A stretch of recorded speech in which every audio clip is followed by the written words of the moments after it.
Hello student, स्वागत है आप सभी के एक बार फिर से विद्याबाल भारती ऑनलाइन एजुकेशन ऐप में।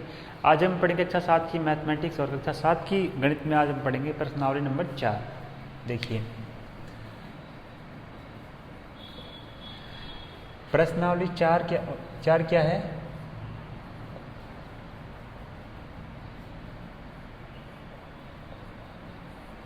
प्रश्नावली 4 है अपनी सरल समीकरण। सरल समीकरण। अब सरल को तुम्हें पता है कि सरल का मतलब क्या होता है, ये जी सीधा। समीकरण किसे कहते हैं, बात ये आती है। समीकरण जैसे कि कोई भी दो चर हैं, उनके बराबर में 0 है। यदि बराबर में 0 प्राप्त हो रहा है तो वो हो जाता है समीकरण। ठीक है, यदि बराबर में 0 प्राप्त हो रहा है तो वो समीकरण। यदि मैं इसको ऐसे लिखूं x + y, क्या ये समीकरण है? नहीं, इसे कहेंगे हम व्यंजक। इसको क्या कहेंगे? इसको कहेंगे व्यंजक। व्यंजक और समीकरण में अंतर क्या होता है? व्यंजक कहते हैं यदि चर हो या दो चर हो या दो से अधिक चर हो और उनके बराबर में 0 ना हो, या एक पद से एक या एक से अधिक कोई भी पदों का एक समूह हो, उसे क्या कहेंगे? व्यंजक। यदि उनके बराबर में 0 और लग जाता है उसे कहते हैं समीकरण। ठीक है, समीकरण मतलब बराबर में 0 और बराबर में 0 नहीं हो तो व्यंजक। ठीक है, समीकरण व्यंजकों की तो ये बात हुई। अगली नेक्स्ट वाली कंडीशन क्या है कि यहां पर मैंने बात की है चर की। अब राशियां दो प्रकार, चर और अचर दो प्रकार की राशियां होती हैं। क्या बात कर रहा हूं मैं? पहले हम राशियों के बारे में बात कर लेते हैं। राशि, जो समीकरणों में हम बात करेंगे, राशि की बात करेंगे। राशि दो प्रकार की होती हैं, एक तो होती है चर राशि, दूसरी होती है अचर राशि। ठीक है, जब भी हम बीजगणितीय समीकरणों को हल करते हैं तो दो हमें निश्चित रूप से पता होने चाहिए, पहली चर और दूसरी होती है अचर। ठीक है, चर राशि कौन कौन सी होती है, इनकी कंडीशन क्या क्या होती है? तो चर राशियों की कंडीशन होती क्या क्या है वो सुनिए। देखिए, ये या फिर इनका मान अनिश्चित होता है। इनका मान अनिश्चित होता है। इनको आप लिखें साथ साथ। इनका मान अनिश्चित होता है। कैसे होता है वो मैं बताऊंगा आपको। ये अंग्रेजी वर्णमाला के अक्षर होते हैं,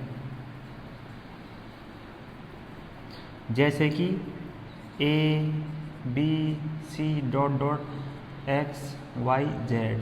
जैसे मैं लिखता हूँ 2A, या मैं लिखता हूँ 4X, या मैं लिखता हूँ 6Y, ये सभी कैसे हैं? इन सभी को हम कहेंगे चर।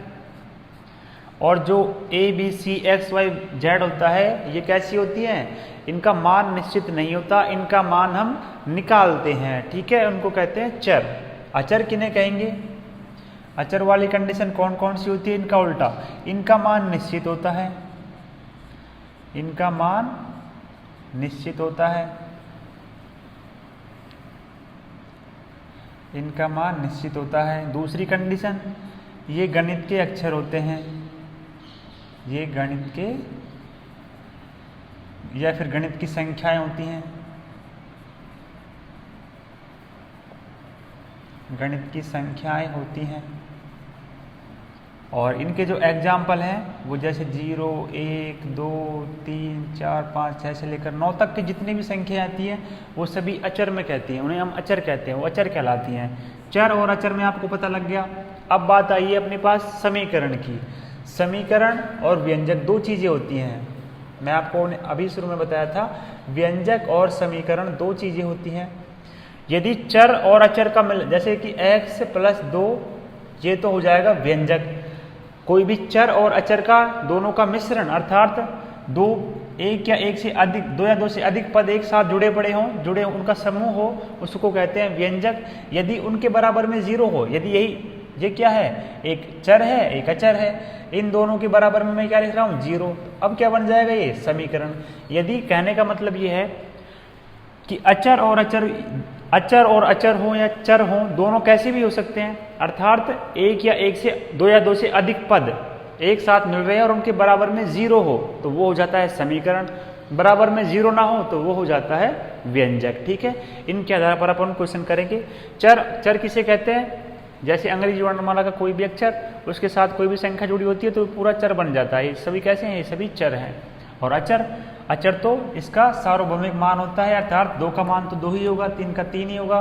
ये गणित की संख्या होती है, उन्हें अचर कहते हैं। ठीक है, इनके साथ कोई भी वर्णमाला का अक्षर नहीं लगता, उनको अचर कहते हैं। इनको आप उतार ले साथ ही साथ। अब अपन करते हैं अपनी एक्सरसाइज 4.1 की तरफ चलते हैं। देखिए एक्सरसाइज 4.1 का पहला क्वेश्चन, और पहले के बहुत सारे पार्ट दे रखे हैं, उसको हम सभी को करेंगे स्टेप बाय स्टेप। देखें पहला क्या दे रखा है? निम्नलिखित सारणी के अंतिम स्तंभ को पूरा कीजिए। जैसे फर्स्ट का फर्स्ट है x + 3 = 0। ये क्या है? समीकरण है। और इसमें चर का मान क्या है? चर क्या है इसमें? x, और x का मान दे रखा है यहाँ पर x बराबर कितना दे रखा है? x बराबर 3। जब x बराबर हम 3 रखेंगे, अर्थात x का मान हमें 3 दिया हुआ है, तो x का मान 3 रखेंगे तो 3 + 3 = 0, अर्थात 6 = 0। बताइए कि समीकरण संतुष्ट होता है या नहीं है? संतुष्ट का मतलब क्या है? ये तो हुआ बायां पक्ष और ये हुआ दायां पक्ष। यदि दोनों बराबर आ रहे हैं तो संतुष्ट करता है, यदि दोनों बराबर नहीं आ रहे हैं तो संतुष्ट नहीं करता है। यहाँ पर देखिए क्या 6 बराबर है 0 से? बराबर नहीं है, तो मतलब यह संतुष्ट नहीं करता। क्या लिखेंगे? यह संतुष्ट नहीं करता। छोटे छोटे से प्रश्न है, बाकी सभी आप करके देखें, मैं तो करवाऊंगा यहाँ पर। सेकंड क्या है? सेकंड है x + 3 = 0, और यहाँ पर x बराबर दे रखा है कितना? x बराबर दे रखा है 0। x का मान 0 दे रखा है, x के मान को हम इस समीकरण में रखेंगे तो 0, x की जगह 0 लिख देंगे क्योंकि x बराबर 0 हमें दे रखा है, तो 0 + 3 = 0। 0 में 3 ऐड करेंगे तो क्या आएगा? या फिर 3 में 0 ऐड करेंगे तो 3 ही आएगा। 3 = 0। क्या ये दोनों बराबर हैं? ये दोनों भी बराबर नहीं हैं, तो ये भी कैसा होगा? समीकरण संतुष्ट नहीं है। समीकरण संतुष्ट नहीं है। तीसरा पार्ट देखिए इसका।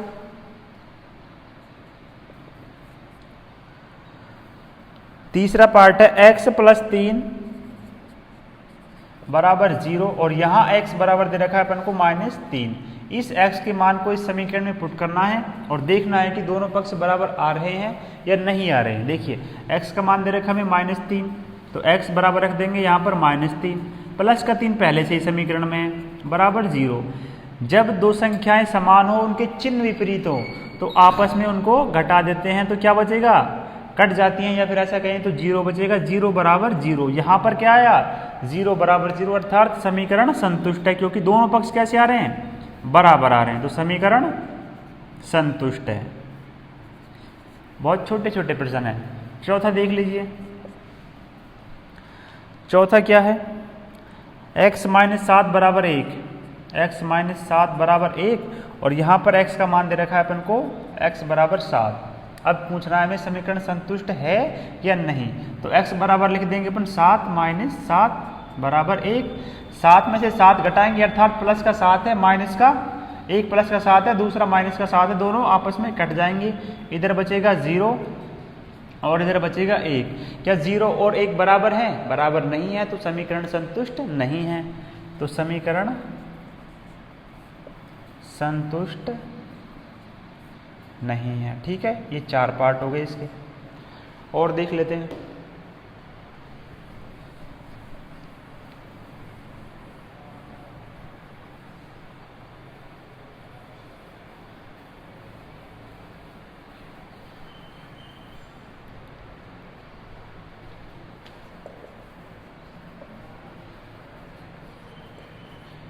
पहले का 5वां पार्ट देखिए।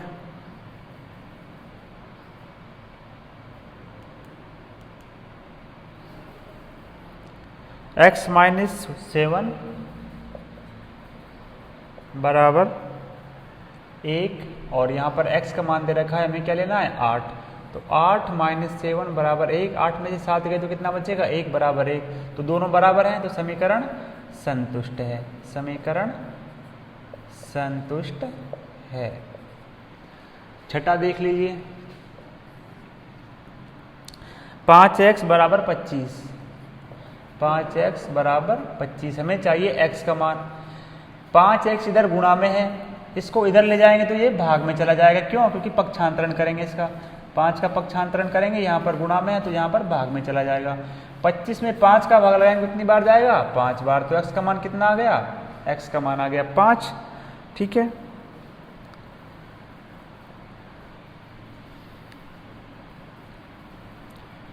और सॉरी यहाँ पर x का मान नहीं निकालना, हमें x का मान रखना है।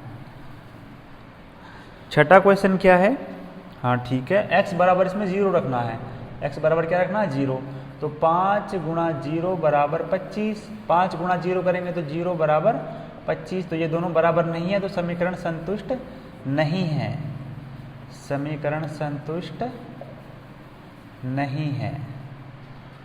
सातवां,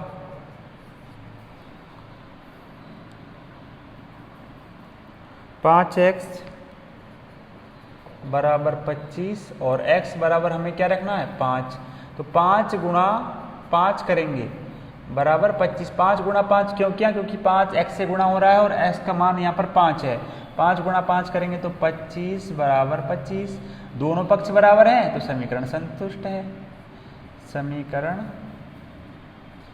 संतुष्ट है। अब 8वां देखते हैं,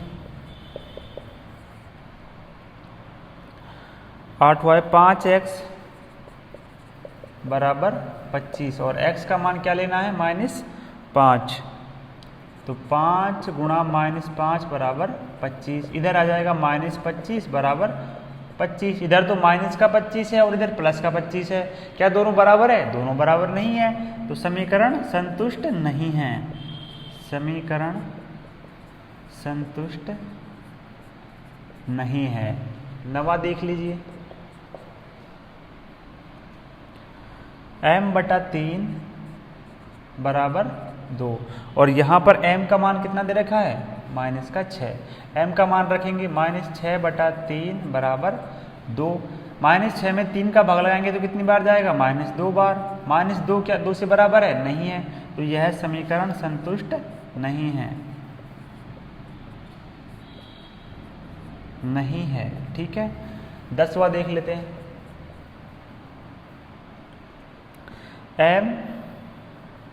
m/3 बराबर 2 और यहाँ पर m का मान दे रखा है अपन को 0, तो m का मान रखेंगे 0/3 बराबर 2, 0 में 3 का भाग लगाएंगे तो क्या आएगा, 0 बराबर 2, क्या ये दोनों बराबर है, नहीं है, तो समीकरण संतुष्ट नहीं है यह भी, क्योंकि दोनों पक्ष बराबर नहीं है, समीकरण संतुष्ट नहीं है। और पहले का अंतिम क्वेश्चन देख लेते हैं, कौन सा, 11वां देखते हैं, m/3 बराबर 2 और यहाँ पर m का मान दे रखा अपन को 6, तो m का मान रखेंगे 6/3 बराबर 2, 6 में 3 का भाग लगाएंगे तो कितनी बार जाएगा, 2 बार, 2 बराबर 2, अतः यह समीकरण संतुष्ट है, क्यों, क्योंकि दोनों पक्ष बराबर हैं, यह समीकरण संतुष्ट है, दोनों पक्ष बराबर है, ठीक है। नेक्स्ट क्वेश्चन देख लेते हैं,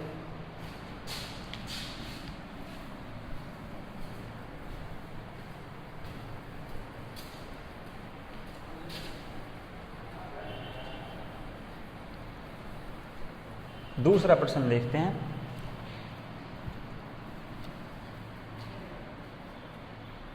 क्वेश्चन नंबर 2, जांच कीजिए कि कोष्टकों में दिए हुए मान दिए गए संगत समीकरणों के हल हैं या नहीं हैं।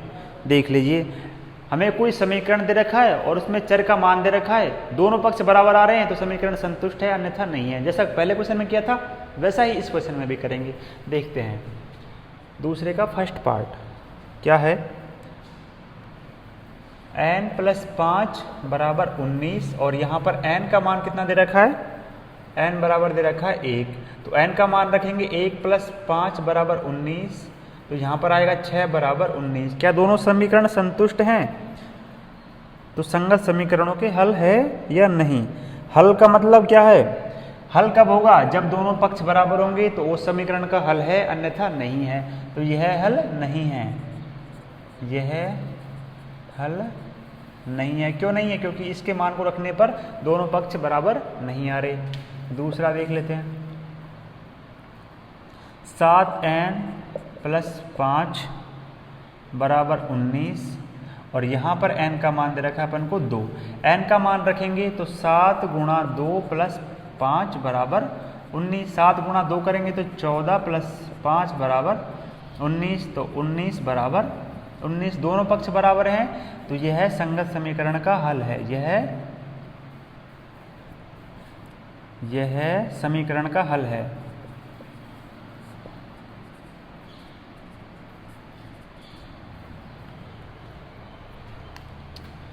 तीसरा देख लेते हैं। 7n + 5, 7n + 5 बराबर 19 और यहाँ पर ये अपन ने तीसरा कर दिया।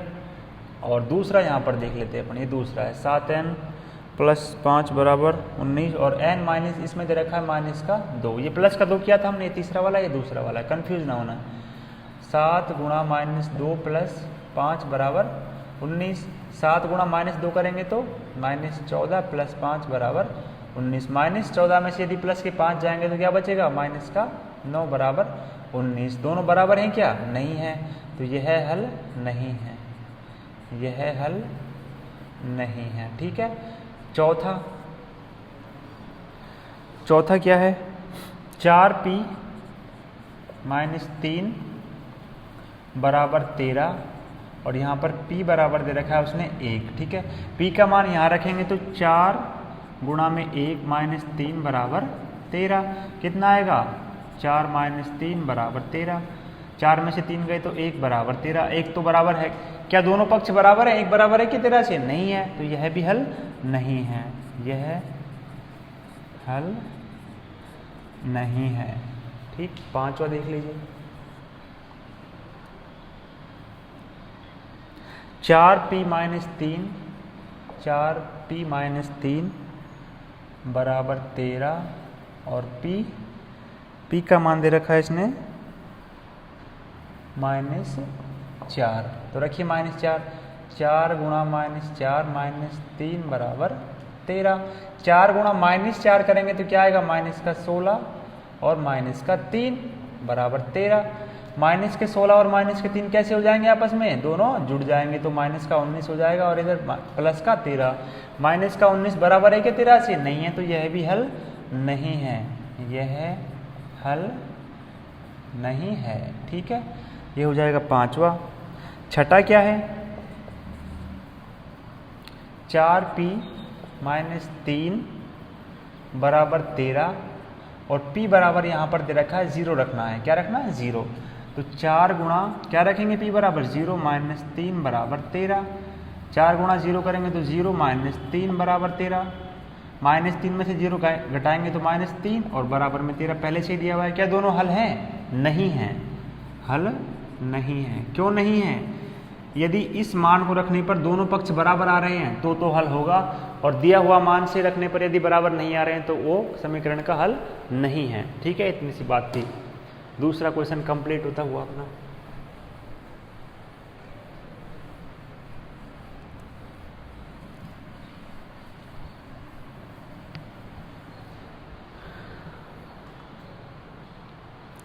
तीसरा क्या है? प्रयत्न और भूल विधि से निम्नलिखित समीकरणों को हल कीजिए। ठीक है। देखते हैं तीसरा क्वेश्चन। 5p, इसका फर्स्ट पार्ट है। 5p + 2 बराबर 17। यहाँ पर देखिए हमें क्या निकालना है? p का मान। p का मान निकालना है या फिर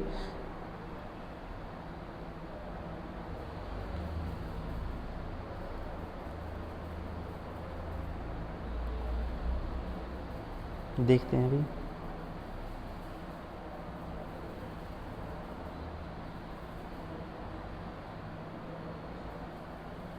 देखिए कैसे निकालेंगे, p का मान कैसे निकालते हैं, जो चर हमें दे रखा है उसको एक तरफ रखते हैं और अचर को एक तरफ रखेंगे। ये वाला चर हो गया 5p, ये अचर है, इसको इस तरफ ले जाएंगे तो ये हो जाएगा -2 पक्षांतरण से, ठीक है।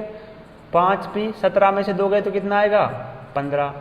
p का मान हमें निकालना है तो 15 तो पहले से ही है, ये गुणा में 5 है, इसको बटे में ले जाएंगे तो क्या आ जाएगा 5। 15 में 5 का भाग लगाएंगे कितनी बार जाएगा 3 बार, ठीक है। तो p बराबर क्या आ गया, p बराबर 3। इसकी जांच कैसे करेंगे कि अपना सही है या गलत।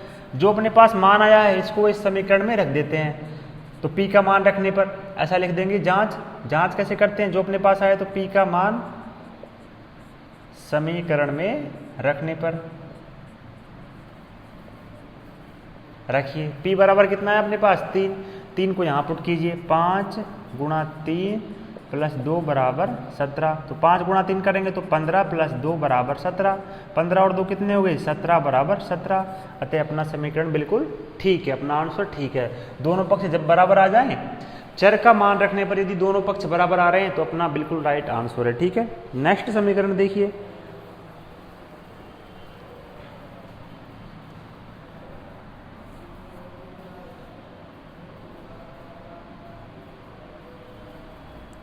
नेक्स्ट समीकरण है दूसरा 3m माइनस का 14 बराबर 4। यहाँ पर हमें m का मान निकालना है, देखते हैं। तो 3m पहले चर को एक तरफ रखेंगे और अचर को एक तरफ, 4 ये पक्षांतरण से इधर जाएगा तो प्लस का 14 हो जाएगा। तो 3m बराबर 4 और 14 कितने हो गए 18। हमें चाहिए m का मान, m बराबर 18। ये गुणा में है तो भाग में चला जाएगा, बटे में चला जाएगा 3। 18 में 3 का भाग लगाएंगे कितनी बार जाएगा 6 बार, तो m बराबर 6, ठीक है। m का मान कितना आ गया इधर 6। जांच करेंगे तो m के मान को समीकरण में रख देंगे, जांच करने पर क्या आएगा, इस मान को यहाँ पर पुट कर देंगे तो 3 गुणा 6 माइनस 14 बराबर 4। देखिए 3 गुणा 6 करेंगे तो क्या आएगा 18 माइनस 14 बराबर 4। 18 में से 14 गए तो कितने बचे 4 माइनस 4, ठीक है। इसका मतलब अपने दोनों क्वेश्चन कैसे हैं, ठीक है। और अब देख लेते हैं चौथा क्वेश्चन।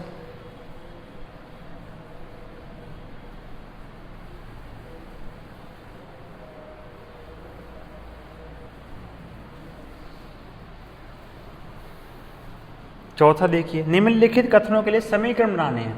कुछ हमें कथन दे रखे हैं और उनसे हमें समीकरण बनाना है। समीकरण कैसे बनाते हैं वो देख लीजिए। संख्याओं x और 4 का योग 9 है। संख्या एक तो x है और एक 4 है, इन दोनों का योग 9 है, तो कैसे लिखेंगे x, एक तो संख्या x हो गई, दूसरी 4 है, इन दोनों का 9 है। ये समीकरण बन गया। आगे इसको हल करने की जरूरत है नहीं, यदि करेंगे तो इसमें 5 आ जाएगा, लेकिन देख लेते कर लेते हैं। x का मान निकालेंगे तो 9 माइनस 4 और x बराबर कितना आ जाएगा 5।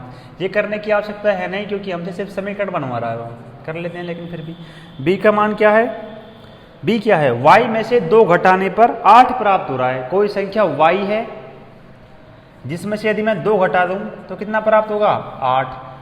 ये समीकरण बन गया अपना, क्वेश्चन यहीं पर फिनिश है। लेकिन y का मान निकाल लेते हैं, y बराबर 8, ये इस 2 को इधर ले जाएंगे तो ये हो जाएगा प्लस का 2, y बराबर क्या आ जाएगा 10, ठीक है। सी देख लेते हैं, a का 10 गुना 70 है, अर्थात a का कितना गुना 10, a गुणा 10 बराबर कितना प्राप्त हो रहा है 70। तो ये गुणा में है, a का मान निकालेंगे तो 70, ये गुणा में है तो भाग में चला जाएगा। 10 में 70 में 10 का भाग लगाएंगे कितनी बार जाएगा 7 बार, तो a का मान कितना आ गया 7। या फिर समीकरण अपना ये भी ठीक है, अर्थात 10a बराबर 70, ठीक है। ये भी अपना राइट ठीक है, राइट आंसर है। डी देख लीजिए, संख्या b को 5 से भाग देने पर 6 प्राप्त हो रहा है। कोई संख्या b है, इसको 5 से भाग दे रहा हूं तो क्या प्राप्त हो रहा है 6। b का मान क्या आ जाएगा, b बराबर 6, ये भाग में 5 है, पक्षांतरण करेंगे तो गुणा में 5 चला जाएगा, अर्थात b बराबर कितना आ जाएगा 30। ई क्या है, और संख्या भी, हाँ ये हो गया। t का 3/4 15 है। t का 3/4 अर्थात t गुणा 3/4 कितना है 15, अर्थात 3t/4 बराबर 15। हमें चाहिए सिर्फ t का मान, तो t बराबर 15 ये गुणा में है तो ये चला जाएगा भाग में, और ये भाग में है तो ये चला जाएगा गुणा में। 3 से 15 कट जाएगा 5 बार, 5 गुणा 4 करेंगे तो टी का मान आ जाएगा 20। ये प्रोसेस करने की आवश्यकता है नहीं, लेकिन आने वाले क्वेश्चनों में जरूरत पड़ेगी, इसलिए मैं और बता रहा हूँ। समीकरण ये वाला बिल्कुल ठीक है, अर्थात 3t/4 बराबर 15। ठीक है, नेक्स्ट देख लेते हैं। नेक्स्ट है m का 7 गुना और 7 का योगफल आपको 77 देता है। m का 7 गुना मतलब 7 और इसका योगफल और 7 का योगफल प्लस इसका योग जो आएगा बराबर हमें क्या दे रहा है 77। तो 7m + 7 बराबर 77। 7m का मान कैसे निकालेंगे? 77 - 7 हो जाएगा और m का मान क्या आएगा 70/7 बराबर 10। ठीक है, ये m का मान आ गया। और देख लेते हैं नेक्स्ट। यदि आप y के 6 गुने एक संख्या x की चौथाई ऋण 4 आपको 4 देता है। x है इसका चौथाई मतलब 4 भाग हो रहा है, और इसका ऋण मतलब घटाव 4 कितना दे रहा है आपको 4 दे रहा है। तो हमें चाहिए x का मान, x/4 बराबर 4। ये अचर को एक तरफ ले जाएंगे तो ये माइनस का 4 इधर हो जाएगा, प्लस का 4, क्या बचेगा x/4 बराबर 8। और x का मान हमें चाहिए, ये बटे में 4 है तो गुणा में 4 चला जाएगा। x का मान कितना आ जाएगा अपने पास 32 आ जाएगा। ठीक है, और देख लेते हैं अपन।